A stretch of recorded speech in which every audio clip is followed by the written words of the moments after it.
This is YSM Sports Media. Want to thank you for all your love and support. Really appreciate it. We wouldn't be able to do this without you. Go ahead and hit that subscribe button right now and click the notification button for all future content. All right, so the Milwaukee Bucks defeat Phoenix Suns 120-100. Kind of saw this coming. You really don't know how a series is going to play out until both teams get games on their home floor. And we all know role players play better at home anyway. So Devin Booker actually shat the bed, which is understandable. You're going to get one of those bad games in the finals, especially a guy that's that young. And now they had 2 games to game plan for him, so he shot bad. He's definitely going to bounce back in game 4. But the real story is Giannis. Back-to-back 40-point games.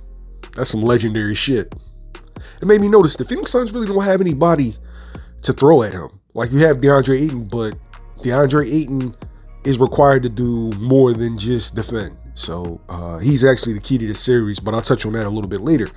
But outside of Ayton, athletically, they don't have anybody to throw at him. Like, they put Crowder on him. Kaminsky, come on, man. This is a joke. That's something they're going to have to address in the offseason. They need more length. They need more athletes on the front court and not just shooters. They rely on the 3 too much. And even if they win this series, in order to be a consistent staple in the finals, they're going to have to shore up some of them holes. But the Milwaukee Bucks, they didn't look great, but they look good. Their pick and roll defense is still ass. Like that is their pick and roll defense is almost as bad as the Clippers. And all Chris Paul has to do is spread the floor, run the pick and roll, and they're going to have their way with it. All they had to do is hit shots. But yeah, shouts out to Drew Holiday for showing up. Chris Middleton still hasn't played like he played in the Atlanta series, but I'm sure he'll have a good game probably next. If not, it's just a matchup that's getting to him. Or it could just be, I think he's guarding Devin Booker primarily.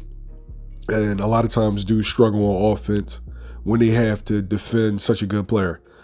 But I see the series, I don't know if it's going to go 2-2.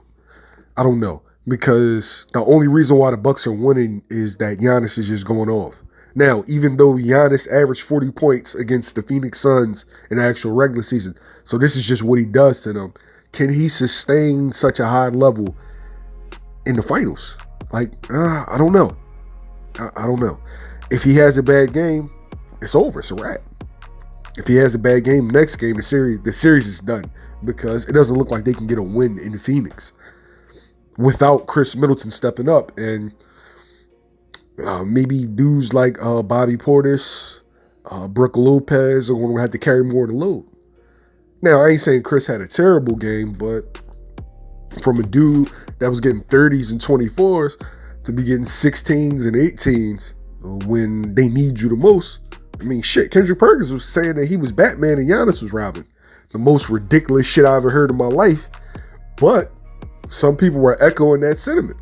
Oh, Steven Jackson. Them 2 dudes obviously don't know shit about basketball, even though they can play. And that goes to a point. Just because you can play basketball don't mean you know basketball, right? Because if both of those guys were 6'2", they would not be in the NBA. Like, let's keep it a bean. The keys to this series is simple. Phoenix needs to get DeAndre Ayton involved and get him involved early, right? If he plays well, they play well. It gives them more balance to their offense, and they just won't just be chucking threes. It actually provides better spacing when they go to him. Milwaukee Bucks, pick and roll defense. They need to stop switching everything, and I would probably start with a soft hedge and show, or even do a hard hedge and then just get back, because it's the switches that Chris Paul is just having a field day with. Switch to the big, go one-on-one, and either create in a lane or get a jump shot off. It's just that simple. Just simple basketball. But if either of those teams shore up those flaws, we're looking towards a very exciting series. So I'm not sure who wins. I still think the Phoenix Suns, but I'm definitely excited. You let me know in the comments who wins Game 4 and who do you see winning this series in general. Don't forget to like, share, and subscribe. YSM Sports Media. We out.